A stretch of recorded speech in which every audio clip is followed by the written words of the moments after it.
We are officially online. Another RTD live talk session this Tuesday, December 19th. Running a little bit behind because trying to set up my camera or whatnot.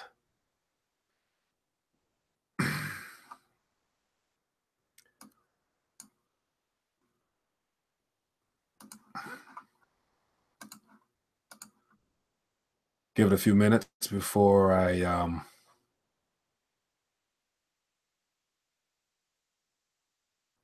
Howdy, how's everybody doing this evening?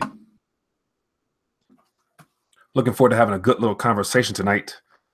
So tonight doing something a little bit different. I'm streaming from multiple cameras with the attempt to get a little bit more interaction from other social media channels such as Instagram, Twitter, and Facebook Live. So a couple people watching. So briefly, chime in. Where you guys from? Where you at? Let me see some comments in the live chat. Who am I speaking with this evening?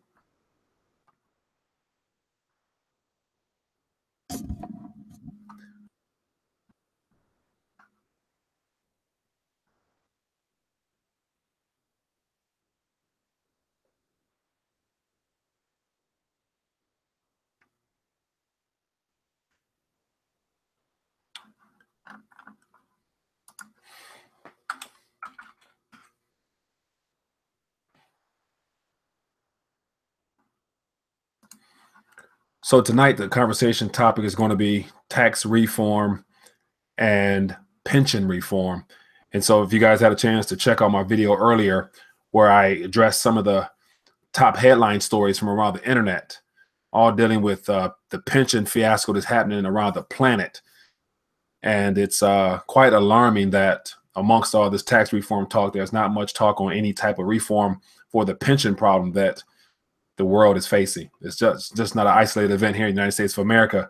As you can see, there was rioting and injuries and all sorts of things down in Argentina over the last 2 days, and the government still passed the reform. So I want to share a couple of my thoughts on what the whole process of reforming what has already caused massive problems will actually do at the end. It will ultimately lead to more problems. So I don't really think there's a such thing as really reforming a problem. Biggest thing to do is just to scrap it all together and start afresh, but we'll see. I got Houston, Mac, bro. What's up, Houston? I got North Carolina, Australia, Raymond Tessara. Thanks for joining me from Australia, my friend. Didn't see earlier video, but put it on my watch list. Yeah, so basically, Houston, in the video earlier, I just highlighted 9 different articles from the last couple of days, last week or so, dealing with pensions everywhere. Here in the United States of America, especially, every state is underfunded, which means they're kicking out more money than they're collecting. And what's really alarming is the fact that they haven't made the necessary adjustments in the payout promises or the expectations. You know, they're still living in a world where they're saying 7.5% returns, and it's nowhere near that in actuality. So now they're starting to come out with the idea of being more realistic and more moderate on their terms, saying 7%, 6.5. But at the end of the day, there's still, not enough funds for that to even grow. So it's going to be a problem. I'm watching from my phone, so chat is wonky. Thanks for a shout out. Yeah, no problem, my friend. And also the goal is to, if you have any questions or concerns, or if you have an angle in regards to this whole pension/tax reform situation, if you want to chime in, give me a call. The number is right here on my shoulder, 833 LIVE-RTD. Houston Mancho, I keep telling friends that pensions are bogus. We have to have an alternative. Very true. And what's amazing about the whole pension situation is the fact that, it's unraveling right now at the seams as far as the fact that monetary policy has destroyed any type of true way to get returns on investments. So there's no matter what type of promise you put out there, there's no money, man. Everyone's tapped out.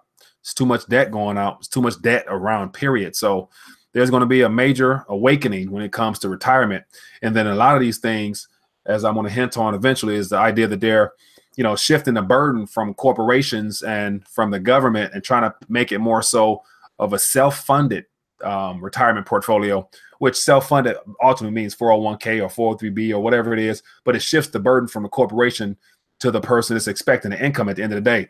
And people are going to find out that that is not going to really be in their best interest in the long run. So that's that.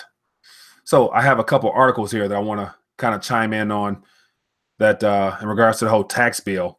Other than just hearing a lot of talk, listen to Steve Mnuchin share his thoughts on how it's going to be good for everybody. It's going to, the big talk seems to be that they're going to bring all this money back from overseas, not really, hinting at the fact that, when this money comes into the country, if it does the way they expect it to, it's going to go right to the stock market. It's going to go right to those that already have a majority of the wealth of this nation. So I don't really see that being much for the middle class, even though I'm sure it might create some jobs here and there, but it won't be nothing that will be felt right away because, part of the whole package and the reform is that they're still going to add to the national debt. So that's going to be alarming.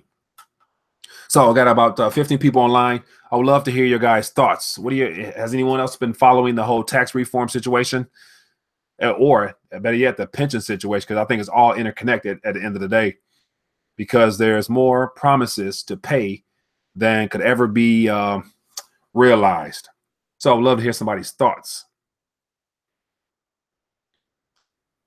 North Carolina in the house. What's up, my friend Jay Scott? So my question I want to ask everybody out there is, with all this news about the pension crisis, how many people are actually still anticipating having some form of a retirement vehicle waiting on them when they're of age, assuming that you're younger and probably in your 20s or 30s or 40s? How many people are actually counting on those and actually have confidence that those things will be there? I would love to hear someone's thoughts on that. Feel free to chime in on the chat, or I got to cut my phone on. As always, looking to get some live voices, so I would love to speak with somebody.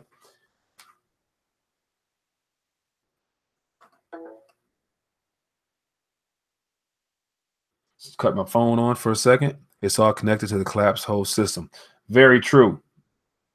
And it's each one of these events, the tax reform, the national debt, student loan debt. What else? We got automobile debt. We got the mortgage crisis, as far as housing being far more expensive than majority of people can afford. So those are all what I consider each individual domino. And as the dominoes begin to, as the foundation rather, that the table that this economy or the global, for the most part, is sitting on, this table, as it rocks because of the uncertainty, those dominoes are wobbling. They're wobbling.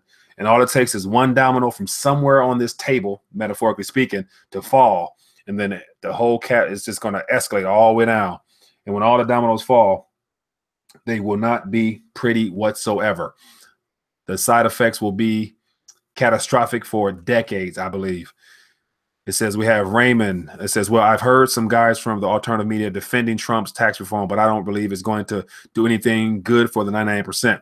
I do agree. And here's the thing. I came across something when I was putting together this little visual background of mine. And it's talking about the tax reform bill and something of that nature being 70,000 pages. So I'm not sure if this is the most recent one or the prior one that we're working under now, but no one has sat around and read 70,000 pages. And like always, whenever something is positioned, they give it a good name, such as tax reform or money for the people, or some type of name to get the average person excited. And then what's even really interesting about this whole situation is you have Steve Mnuchin, Secretary of Treasury or the Treasurer or whatever, coming out saying that the wealthy is going to pay more, and they're like on the media touting the fact that the rich are going to pay for this.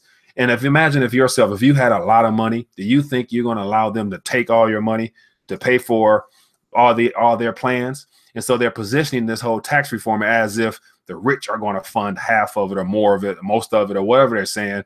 But that's the same thing they said about the Federal Reserve.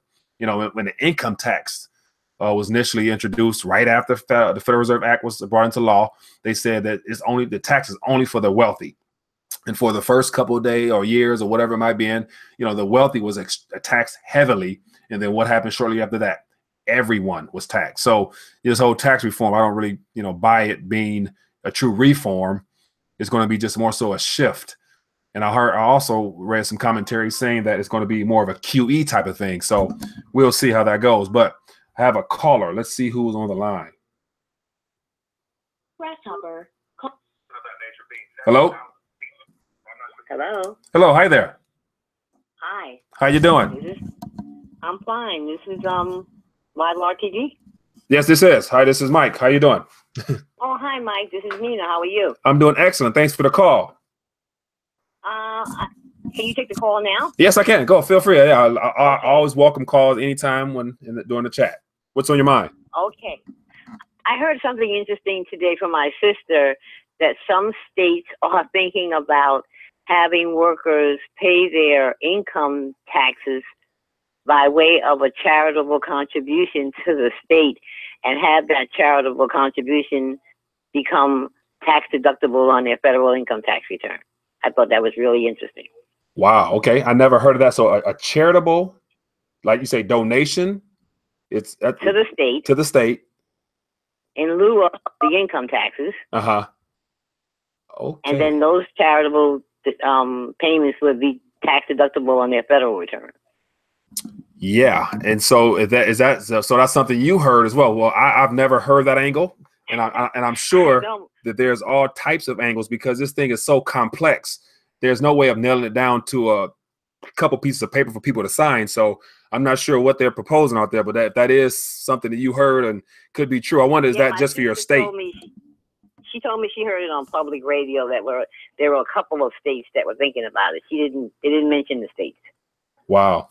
Okay, so yeah, that is another angle there. A charitable gift that is tax deductible at the end of the year. So, I mean, thanks for sharing that. Definitely, that sounds questionable to me, but yet there's no telling how that'll work itself, because what would determine the amount that you would consider a charitable donation to the state? So I'm assuming most people who are probably go ahead. Yeah, I think it would be your actual computed tax, but you would donate that tax amount to the state rather than having it deducted from your payroll taxes. Donate. Yeah, so that's it sounds funny, sounds interesting. I'm sure as this thing rolls out, we'll hear more of that. I hope that's not the case, put like that. But yeah, that's one possible angle. It would replace your taxes. So in other words, if they continue to have this problem with, the state and local income tax deduction, that was going to be their way of getting around it. Yeah, well, we will see. Thank you for sharing that. I definitely appreciate that information. I didn't hear that one, but that's something to consider. So, and I'll just throw this out, Mike, if you don't mind. If you get a chance, can you link the bond market to retirement plans and explain to us how any negative impact on the bond market affects retirement plans, because that's where most of the money is at. Right. Okay. So bond market. I can chime on that real quickly. I did an interview with Michael Pinto. And so are you familiar with Michael Pinto? Yes. Okay. So I had him on my show a while back. And so a part of what his whole approach is based upon his book, where he talked about the coming bond collapse. And so during our conversation, he kind of chimed in on how things have gotten worse since he wrote that book. Was it 7-8 years ago? In the fact that there's a bond bubble, and when the bond bubble pops, that's basically saying that no one in their right mind, government-wise, will be willing to hold on to any form of debt from the United States of America. Then at that point, someone has to fund our government. So it'll be either the Federal Reserve directly purchasing the bonds or whatever else debt we try to issue, or it'd be a situation where that's what chaos might strike as far as this whole excessive money printing that will be cause inflation, and everyone expecting to get some form of money from a bond. You might get it, but it'll be in hyperinflation type of territory, according to the way I understood it. So the idea that, for years and years, it was worth your while to invest into the government with the expectation of receiving it back. I think those days are long gone, because another guest, while James Turk and Jim Rubino on the money bubble. And so they covered a bond issue as well in the money bubble, saying basically with the premise that they've borrowed more than they can ever repay. So that means the only way they can repay is by printing paper and digits that won't probably purchase much. So that's kind of my take, but I'll definitely keep an eye on that, because a couple other people asked about the bond market. But at the end of the day, it's debt that's owed to you, which, most people may not receive, unfortunately. So That's kind of how that will unwind, in my opinion. So. Yeah, especially if the pension plans are heavily invested in that, especially the municipal one. Yeah, exactly. So the whole situation with what's happening in Puerto Rico, the idea that, you know, a lot of hedge funds and things like that seeking yield on their investors purchase a lot of junk bonds. And so, you know, if Puerto Rico defaults or can't pay, which they obviously cannot do, then all those people whose portfolio is tied into those junk bonds, you know, they're going to get pennies on a dollar, if that. So that's all interconnected. Okay, so I won't hold up the line. I'll let the next caller call. Well, thank you. I appreciate it. I appreciate it. And you have an accent. Okay, you have somewhat of an accent. So are you from New York area? Yeah, Brooklyn, New York. Brooklyn, New York. Okay. Well, thank you for calling. Thank you for watching. Okay, thank you. You have a good night. Good night. Yeah, the pensions. Oh man, pensions. The idea that they're mostly contained with bonds and stocks and things like that. And everyone who follows alternative media already knows the mainstream narrative from everybody out here saying that the bonds are in a bubble and the stock market's in a bubble. I mean, so when the bubbles pop, you know, what's left? That's going to be the question. It's going to be a lot of air and not much substance, in my opinion. So, yeah, that's what's going on. What else we have here? It says, I think it depends on the strength of the system. Some pensions are stronger than others, but they're all in trouble. Right. Some are strong. Some pensions, I believe, are funded somewhat accurately to where they can withstand pressure from those withdrawing now, and they're receiving enough contributions for those that are expecting it 10, 15, 20 years from now. But it also, you know, they might be somewhat stable on the surface, but, you know, just to take it a little bit further, they're denominated in a Federal Reserve note that is under a lot of pressure nowadays. So the promise of receiving something is probably there. You can probably get your payout monthly, but then again, it's going to boil into, you know, what will it purchase along the way? So that's going to be something worth considering. Sean, what's up, my friend? Sean from Hawaii. How you doing? Most pension funds are taking in less than they are paying out in benefits. It's all house of cards. I do agree. I do agree. And that's why all of them are suffering from being underfunded. And it had, and if you read a lot of the stories, you know, I've actually shared some prior news stories where a lot of the states mention how the last 10 or so years that the politicians prior to them, they're the ones who to cut costs, they contributed less, which led to the pensions being underfunded. So have another caller. Grasshopper. Hello. Oh yeah, LTD. It's Alan from Alabama. Hello, Alan from Alabama. How you doing, my friend? Doing good, sir. And you? I'm doing excellent. Thank you for calling. What is your thoughts about whether the tax reform or pension reform? What are your thoughts? Well, I agree with you on the pensions being insolvent, and there are a few that are strong. But again, I think this is going to be a stepping stone to leading to this universal basic income that we hear so much about. Yeah. And as far as taxation goes, I think that, you know, if you really think about it, taxation is more along the lines of controlling inflation for the general population, and it's for controlling the population. Because we can create our own currency, as we all know, debt-free. And it is a system of control to keep the population down, is how I perceive it. So again, you know, with this, you know, we talked about blockchain last time. Yeah. And this blockchain is going to create a transparent economy. I'm hoping that's what it's leading to. And the whole system is going to radically change. And it's happening. You're seeing the beginning stages of it now. And probably by 2020, it's going to be really kicking into gear. Yeah. Are you familiar with the artificial intelligence computer IBM Dr. Watson? I've seen the commercials, and I've seen how it's been positioned as being such a useful tool to speed things up and make things, you know, more efficient for everybody. Yes, but I haven't dived into it from the other side of the equation. No. What are your thoughts on it? Share some information with me. Well, you know, that's where healthcare is going to have to go also.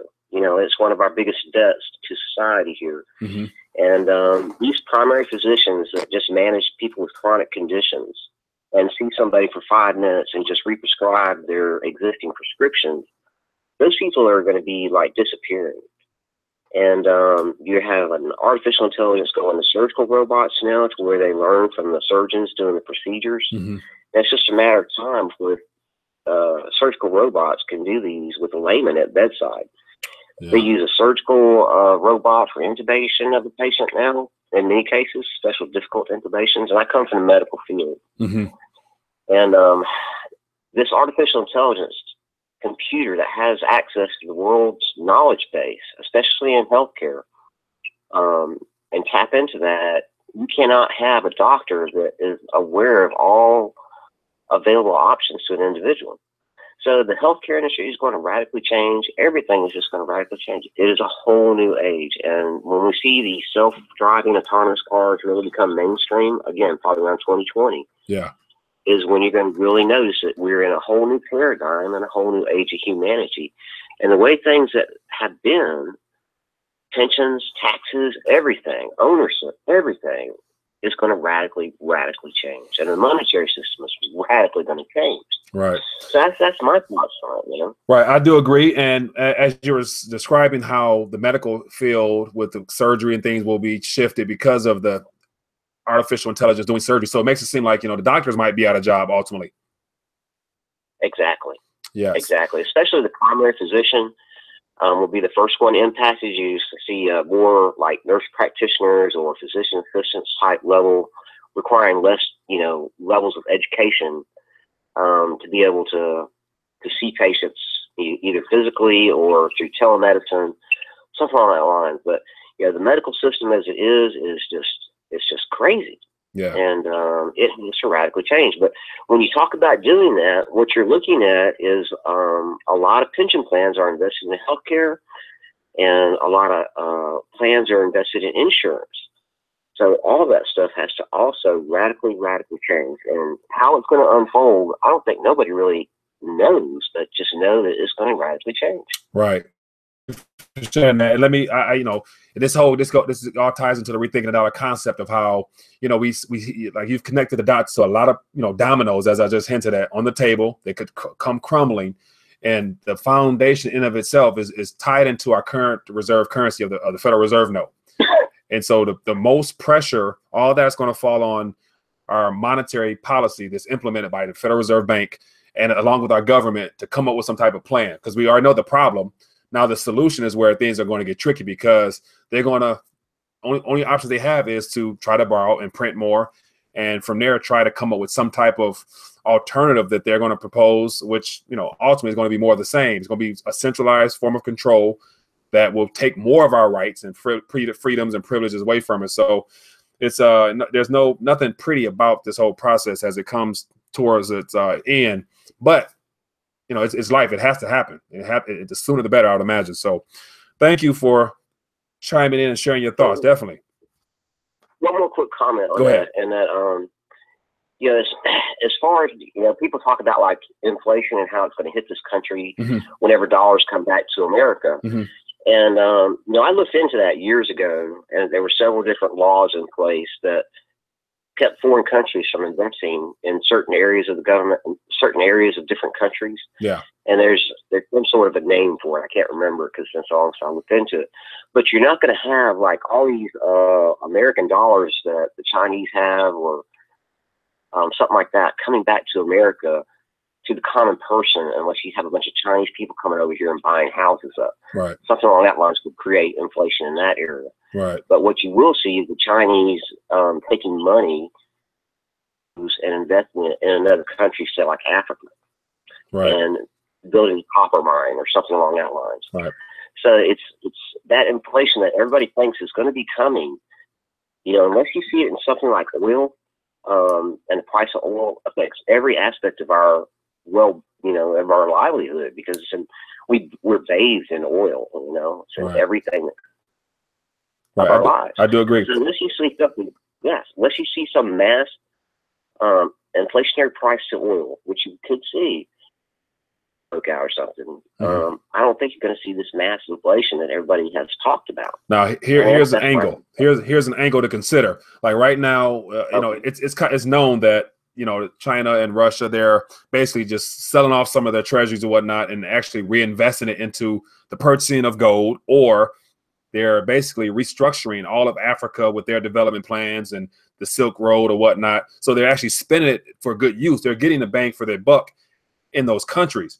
Now, what I believe will be the catalyst for some type of hyper or just massive inflation, not even hyper. It doesn't, in my opinion, it doesn't take much inflation to really have people begin to question, you know, the strength left and the remaining of that little purchasing power of the dollar before people say, hey, we got to spend these things quickly.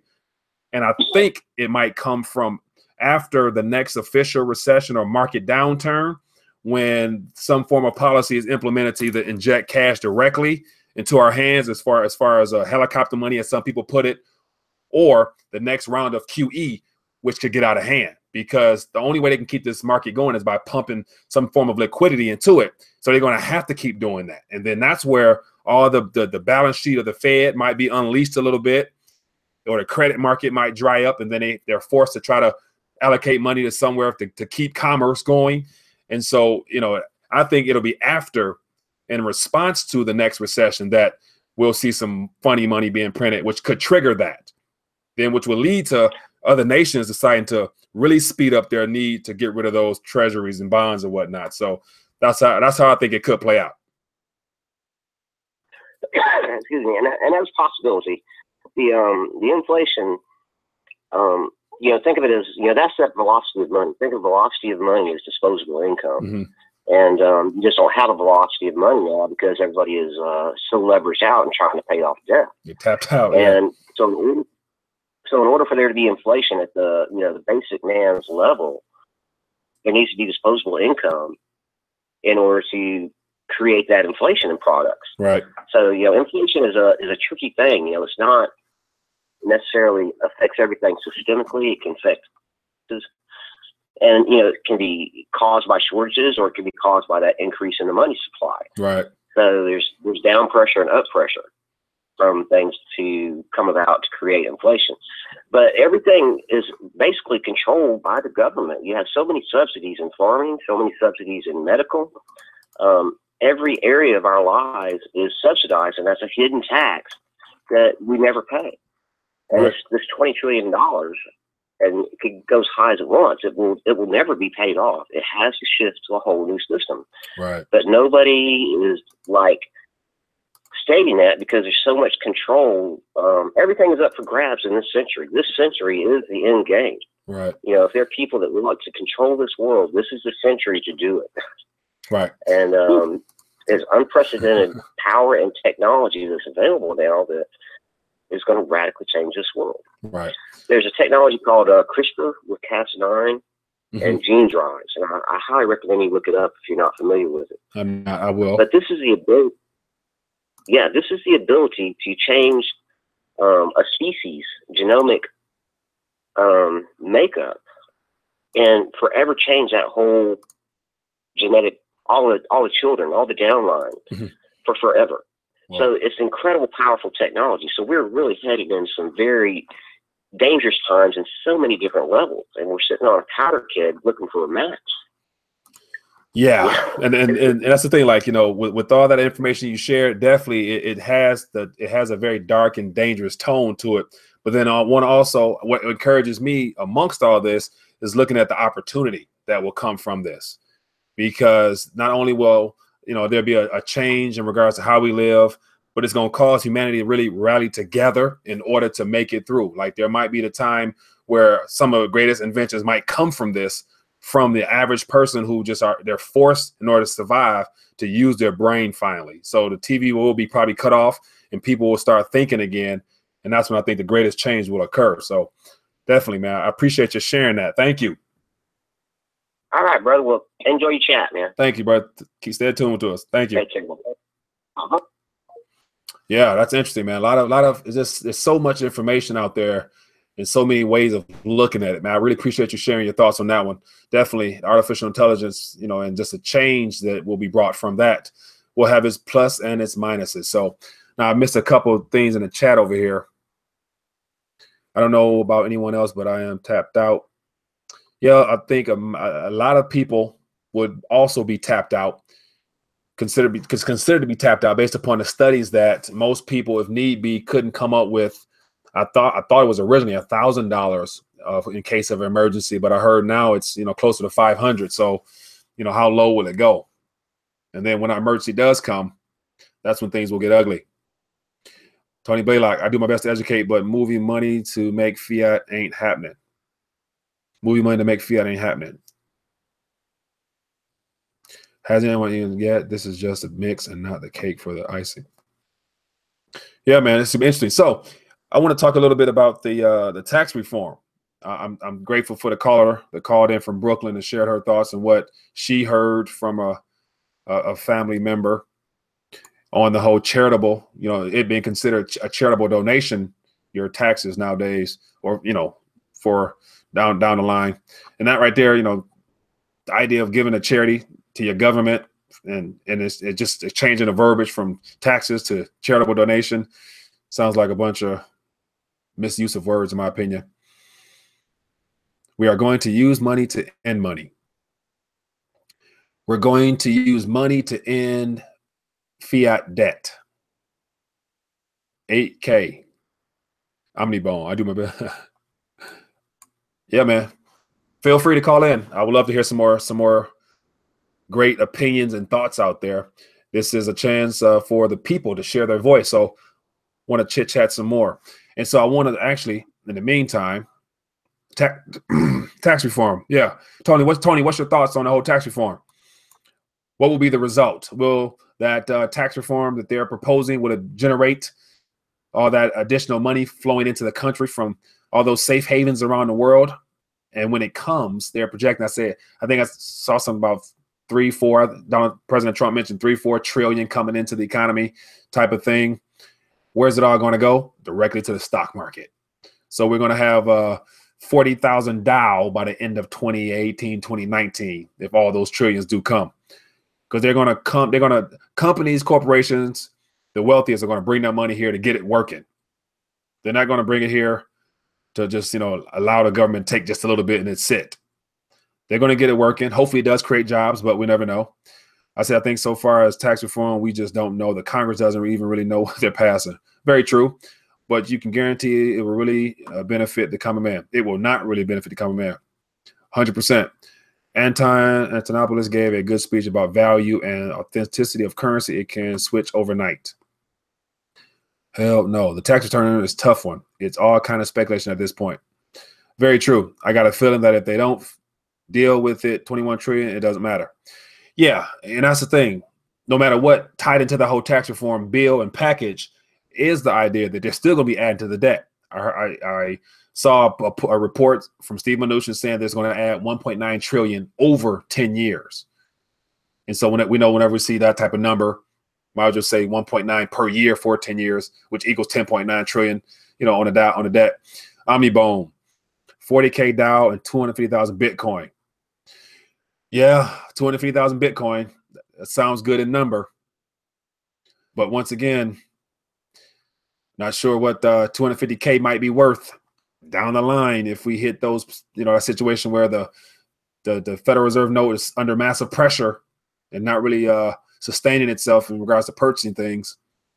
And then factor in another subject matter, but Coinbase just add Bitcoin Cash, and all of a sudden everyone's jumping into Bitcoin Cash. So keep that in mind. But that is going to definitely be a part of this whole reform plan. So what I want to do is real quickly, I want to share my screen with you and let you see this. Let me do it. Give me 1 second. Opening camera, man, share screen.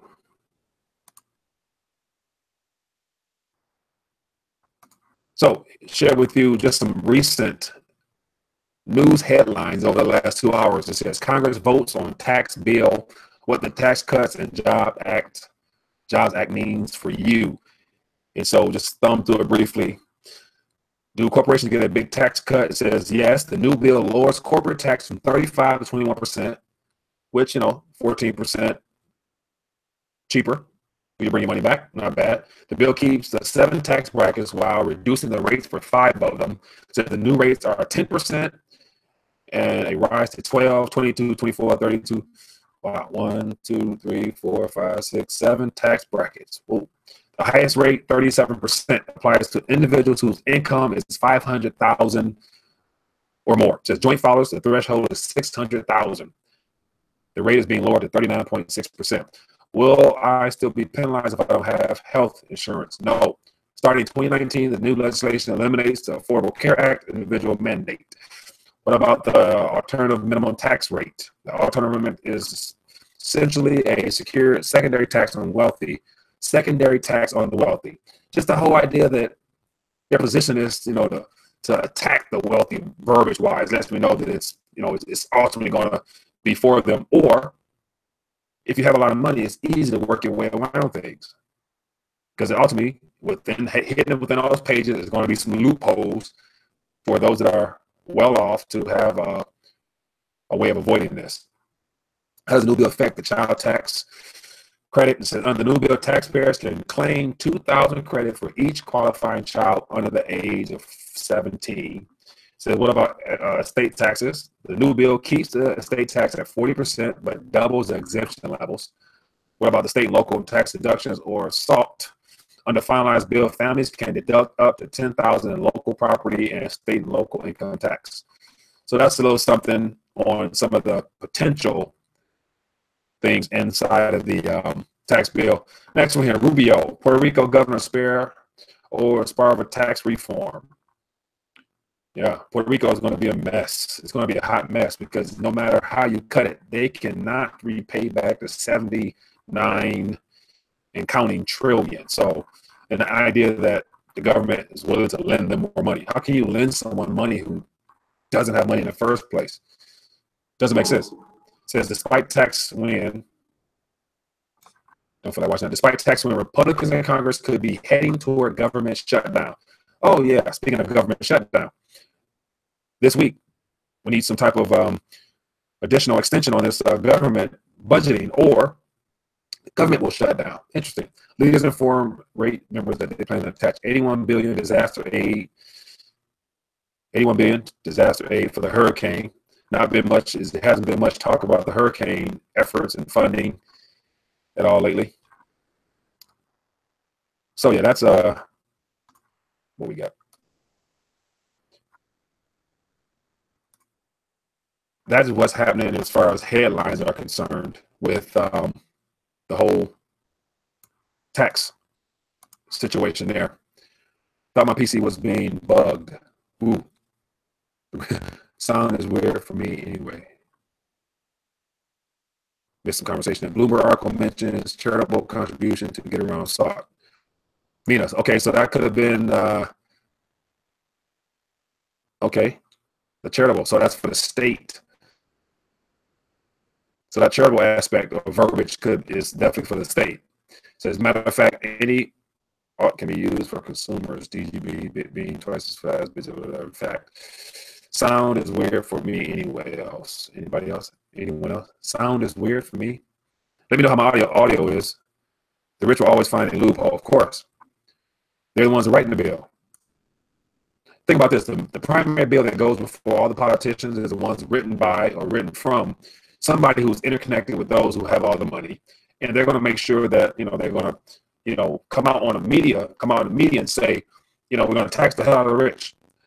And we're going to give, average middle class notice how they distinguish between, we're going to tax the rich, we're going to give the middle class incentives to save money, invest, and they're going to have money left over at the end of the month to invest and save. Come on now, right? Thought my PC was bugged. On me is fix the sound. So any calls? Anybody want to call in and share their thoughts? Chime in a little bit. I'll be definitely looking to hear some more great thoughts, and as well as some articles and whatnot from your state. What's the current situation like in the state you're in now as far as pensions? And have you been paying attention? Just give you an idea what's happening here in Michigan. And so this gets into more of the whole pension reform aspect I want to cover. So here in Michigan, because our pension system isn't as bad as everyone else's, it's brewing that and it's getting that way. But before it actually, reaches the point of breaking, our governor came up with we're the first state, I believe, to my knowledge, to issue the reform of basically shifting the burden from the state when it comes to public pensions to the actual employee itself. So everything coming forward, I believe next year, this year, any new hirees is working for the state, school teachers, fire department, firefighters, police, they're all going to have a watered down version of a pension. It's going to be called basically a 401k, but yet it's going to be, contribute a little bit more by the state, but ultimately the biggest burden is shifted from the state to the worker itself. So think about this.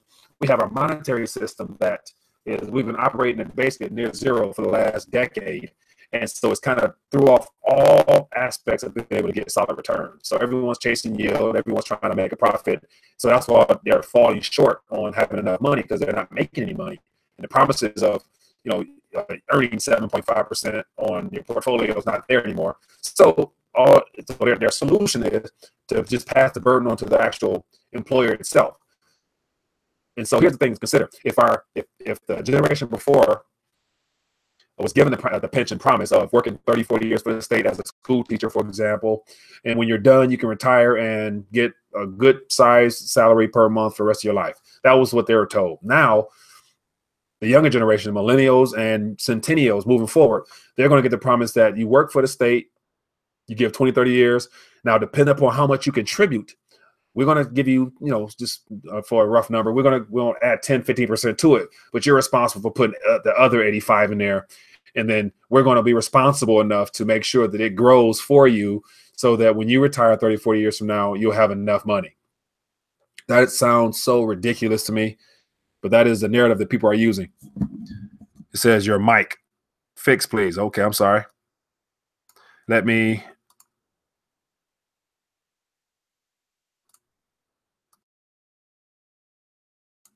Hello, do I have any sound? Sound fixed. Okay, sorry. Was I ranting and no one heard me? It sounds like a McDonald's drive-through. I apologize for that. Got me a little excited there. Forgot to cut my mic back on. So sorry, we can't pay bills and we are passing legislation to increase our debt. Does anyone else think this is going to end badly? Very much so. Your mic was perfect, but now it's crackling. Sounds good. Yeah, so that's the thing. Like, I haven't done anything different on my end, so it might be internet connection or something of that nature. So I have a few people on Instagram watching as well. Anybody on Instagram want to call in and share their thoughts? I would love to have some Instagram followers give a call in.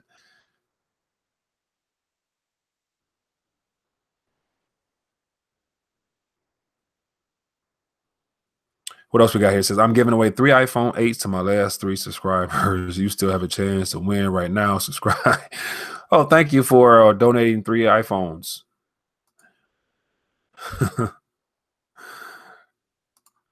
Thank you.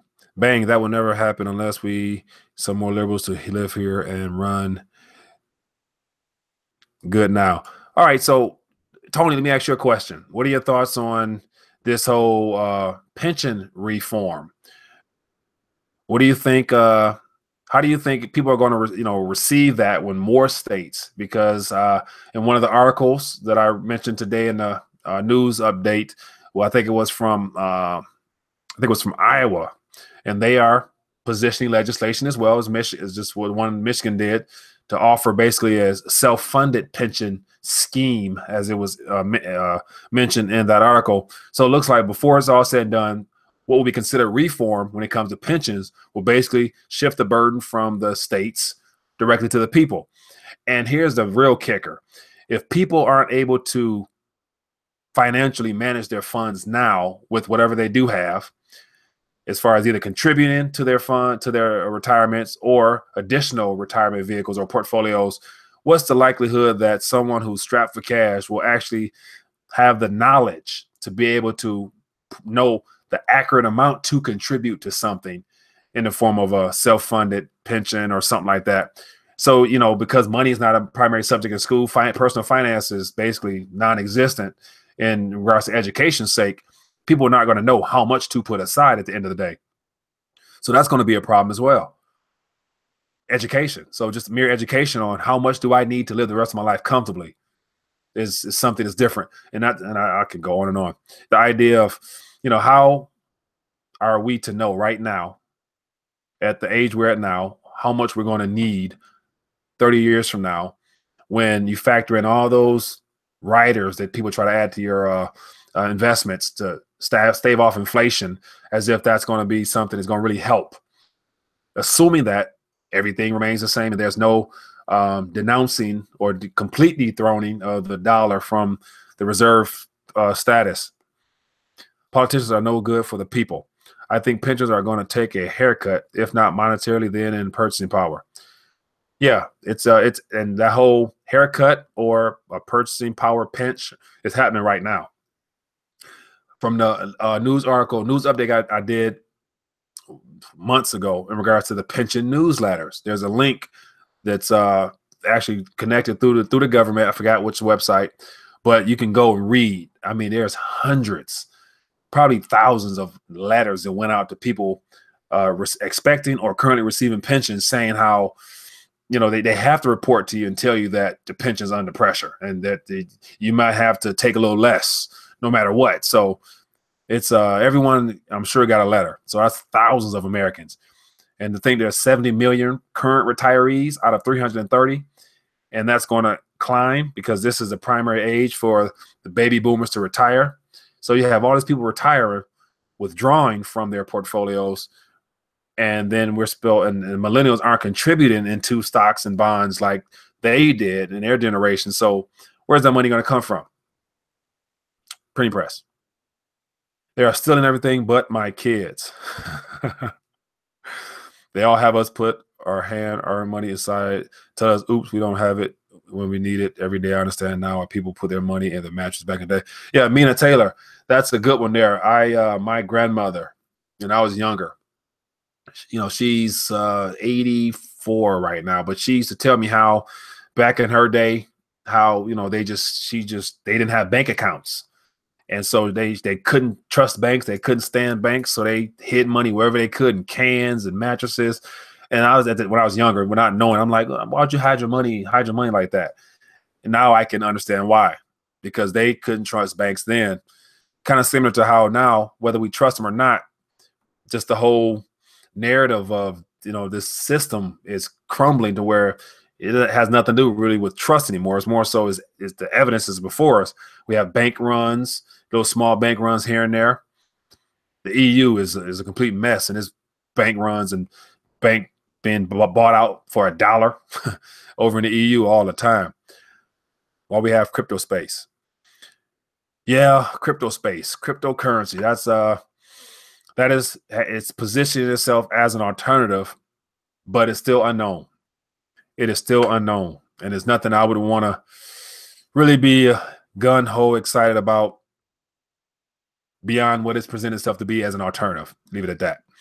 Privacy pays. Get them before bankers. They love interest. So 70 million definitely going to get a haircut. Yeah. Hell yeah. For now, that's this of the year. Yeah, haircut. That's going to be the word. Watch that. I believe, this is my opinion, of course, but the word pension. The word pension, before it's all said and done, from the baby boomers generation on down, is going to be considered a word that you won't want to mention that at your dinner table, wherever you're trying to put together your dinner at, down the line. The words pension and retirement is not going to be a conversation people want to have. That's going to be, I think that's going to be a very painful day. And imagine, 70 million retirees or enter retirement. If they, God forbid, lose everything or their currency is not able to purchase anything and they have to go back into the workforce to survive. And, just another note from a interview with John Robertson from Zimbabwe that I had last year, towards the end of last year, when Zimbabwe hyperinflation was presenting itself again. He was a guy who was an economist, and he was retired for 20-some years, and he had to come out of retirement because he said he lost it all. He's 70 years old. Everything he worked for, he lost. It's gone. So he's back working now. Like, man, just it touched my heart, man, to think about the fact that he was an economist. And he knew it, but he didn't know. He knew, but he didn't know, if that makes sense. How fast can you get that out of the system? I would get into crypto, but my government like to play with that funny money. Yeah, 2018, all this crypto hype, you best believe central banks, if they're not already, they getting in the crypto game too. They're going to get in the crypto game to destroy consumer confidence, because they're going to pump so much cash into cryptos, driving up the price. They're going to purchase so many Bitcoins and Bitcoin Cash and everything else. Then they're going to just dump them, which could be a scenario. Not sure, just my opinion, of course. 77 and lost it all. That breaks my heart. Yeah, it was ugly, man.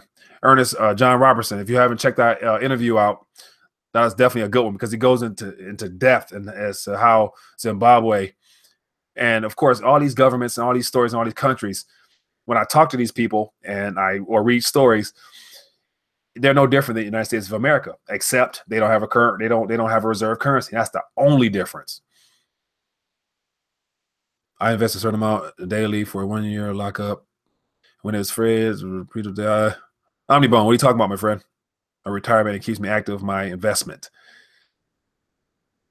Yeah, so here's going to be the true education that's going to be needed starting tonight and moving forward. So now it's evident and it's obvious that pensions, them and of themselves, are going to be a problem for baby boomers. So here we are, the younger generation, millennials, Generation Xers, Yers, whatever it's called. That word pension or retirement for us is going to change as well. And so if we see our great grandparents or grandparents get shafted or take haircuts or get pennies on a dollar, that's going to leave a very sour taste in our mouth, because here we are, young and somewhat healthy, in our psyche. When we go into the workforce, a part of our mind is, you make a little money to save, make a little money to spend, then you make a little money for your retirement. And so just a mere idea that we're ourselves expecting a retirement one day is going to really change, because what are you going to invest in apart from some type of alternative form? Or if you were to get into, true monetary matters as far as precious metals and alternatives that spin themselves off of it, such as cryptos or whatnot, that is probably going to be what millennials probably consider investment. And all that's taking place right now as we speak. That is my retirement generational plan. So it seems like the millennials, they're getting a head start or a opportunity right now. That's what it kind of seems like, to have an opportunity to get a jump start on the retirement process, as far as being able to invest in cryptocurrencies and the technologies behind it, in hopes of getting instant or immediate gains now to live, and then from there save and invest for your future. But yeah, that's going to be interesting to see that, millennials and Generation X, they're investing for the retirement now, but in a crypto space. So a lot of people can consider that investing for retirement now. And imagine if there's more Bitcoin millionaires, Litecoin millionaires, and things of that nature in the making. A lot of the younger generation will have a chance to experience life in regards to retirement, sort of say, right now. Whereas in the pensioners, those that are really who busted their butt to build this country, they're going to be on a short end of the stick. Doesn't seem fair, but that's reality, unfortunately. Tony Blaylock, HR 23845 pension bill. We'll talk about it like they understand it either. Generation X here. Yes, sir. So any more calls out there? Anybody want to chit chat? Anybody want to share their opinion? If you want to, we can shift the conversation a little bit to go towards the crypto space. Seems like that seems to be a millennial solution or Generation X solution towards the idea of investing nowadays. And so now that we have the futures in the mix, the CMEs online, and there, no actual digital Bitcoin involved other than just paper contracts, but they're in the industry, and it is, I guess, a financial instrument now that, it's solidified that there's a futures market. So that's going to be interesting in and of itself. says there will be many that get wealthy and rich. Very true. Very true. I do agree there's going to be a lot of money that is pumped into the younger generation. Now the question is, what do they do with it? And I got a good feeling that most of them not really have any type of monetary foundation or background. They're going to spend it. Not many are going to invest that into something long-term, something solid, something from the ground, actually buy things of true value and wealth that produces income. Some will, but I got to feel the majority won't, because there's this phrase of being a Bitcoin millionaire or Bitcoin Lamborghinis or a Lamborghini millionaire, whatever they call it, where I guess the whole idea, there's a lot of Bitcoin people buying Lamborghinis, I guess. Go to Congress for our org type pension. It will become the banker's $1 million settlement vehicle. Yeah. But here's the thing. I'm assuming you're referring to the futures, Omni. But yeah, if that is the case, it's good to say they don't want many. They don't need a lot of competition or want a lot of people to share in that same form of wealth. So the question is, will they allow people to maintain and keep those millions? Because they can easily come out with some type of crypto tax, 80% off the top of every gain you have. Then what are you going to do? Gains that go up and down in any asset value means nothing until the day comes for you to withdraw. Very true. Open source can't stop it. They can't stop it, true. But if you try to get back in the paper, they can tax the snot out you, in a sense. Yeah, interesting. Very interesting. So tax reform, that is going to be the subject matter. Do you guys think they will have something solidified before the end of the year? Because as you can see, they're really pushing and in need of something, because they need some form of, this tax reform is a lifeline that the government is trying to extend to themselves, because they know they can't go into 2018 without some form of, way of generating money. Because if they're going to have to just solely print, it's not going to work. They can't continue to add to that national debt blatantly the way they are without some form of buzz around it. And they're saying that this money coming in is going to be it. Sell less than $100, most don't even ask for ID. How easy is it to withdraw? Capital gains tax. Yep. Kryptonite. Cryptonote. Cannot have privacy broken. Let the gamers begin. I can't hold that against millennials. I didn't know anything about wealth preservation at that age. Yeah, same here. I'm learning on the fly. $100 how much is a transfer? Yeah, so that is what's happening right now. Tax reform and pension reform. Tax reform, they're in need of something to be done immediately. Then we have the government shutdown debate. So there's going to be so much news about the government in the days ahead in regards to needing money to fund this, fund that. In the meantime, we still need a billions of dollars for our defense spending. Then we have the entitlements. Okay, and then we talk about pensions. We have the entitlements: Social Security, Medicaid, Medicare.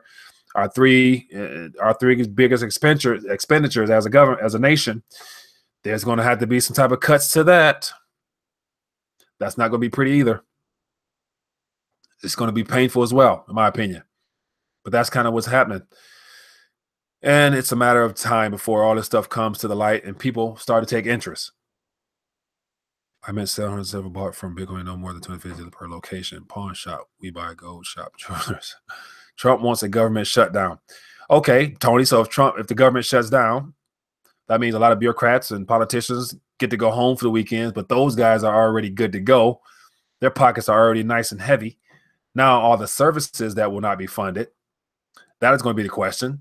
A lot of EBT cards might not get cleared. And so imagine the chaos from that. We have Social Security checks that might be cut or minimized or not sent out on time. So, if the government shuts down and bills aren't paid, it is going to be something else. It is going to be something else, to say the least. Then there's a riot. Yeah, a riot. And riots never are peaceful, as you saw from our Argentina article. the people versus the our men and women in the military. Going to probably be called out. Police, fire. It's going to be us against us for the most part, which is not going to be pretty. So yeah, it's man, not fun at all. Not fun at all. So anyway, so this is what's happening in the news. I wanted to get you guys to chime in. I appreciate everyone just calling in and sharing their thoughts on this whole pension reform and tax reform. So to conclude tonight, I kind of got the idea from you guys that you are in agreement as well that there will be no easy solution for this pension and this reform in the form of shifting the burden from the people from the states to the people will not probably work either. And then tax reform is so complicated. There's no way you can actually cover it in one conversation, but it's good to have you guys chime in and share your thoughts and give you something to think about. Some government will be funded without a doubt. Yes, that is very true. But the question is, what will they choose to not fund? And it's going to be the things like, the government, the parks, they'll close the parks and museums and stuff like that. Stuff that they shouldn't even be funded in the first place, in my opinion. Beyond the purge. Whoa, purge. That would not be nothing to play around with right there. Hold up. Bang Chief, what's going on, my friend? We can't get a war. What is left? Food stamps, yes. That will not be any good for anybody. Medicaid. Yeah. So that's what's happening. Thank you guys for chiming in and sharing your thoughts and joining the conversation. And so we will see how this unfolds. And I'm sure, tomorrow, next day, there's going to be more news and more back and forth amongst our politicians trying to iron this thing out. But I want to leave you the idea that, the idea of reform in and of itself is their way of trying to fix a problem that originated with them in the first place. So there will be no true reform, because how can you fix something that's already broken from the very foundation in and of itself? So I have one more call. Let's see who we have here. Grasshopper, call. Hello? Good evening, Michael. Good evening, LIVE-RTD fan. This is Bobby Bang Chief, all over one. Like my brother Sean out there in Kauai, Sean 1976-01 said, when shit hits the fan, like when typhoons hit, because I was up there in Guam when typhoons hit, it wipes that place clean. We have nothing coming in, nothing going out. The people come together.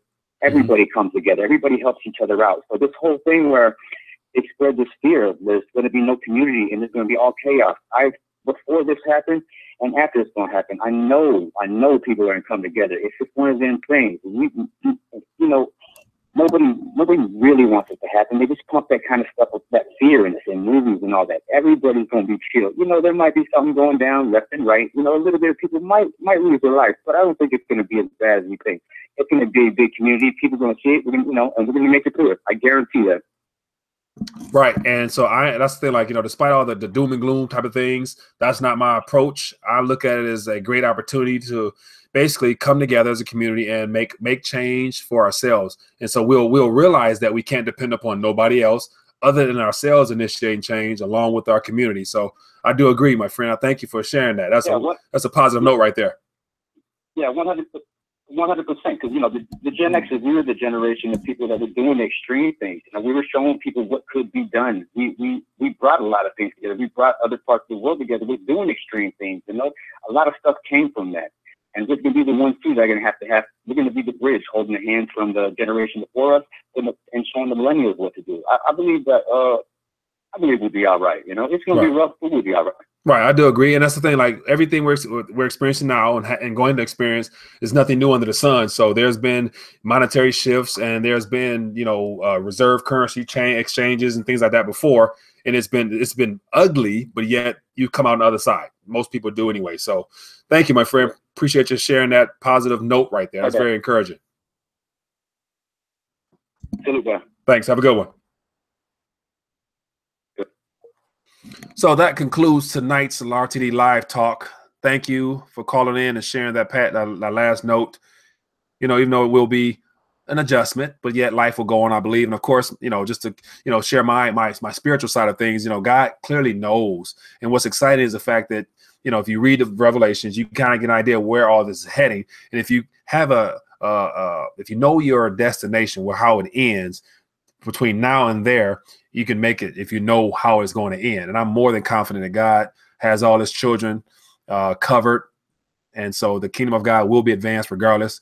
And so I'm very excited for what's happening. So I just want to share my little 2 cents right there as I close up. But other than that, everybody have a good night. Look forward to chit chat with you again. As always, make sure you guys share this so more people can find out about what we're doing here. And I'd love to have more of you guys call in next time and we can chit chat some more. So of course, there's always going to be news for us to talk about. So look forward to getting your thoughts. And I believe I have a great audience that's very supportive and helps makes this thing work. So thank you. You guys enjoy the rest of your night, and I will see you later.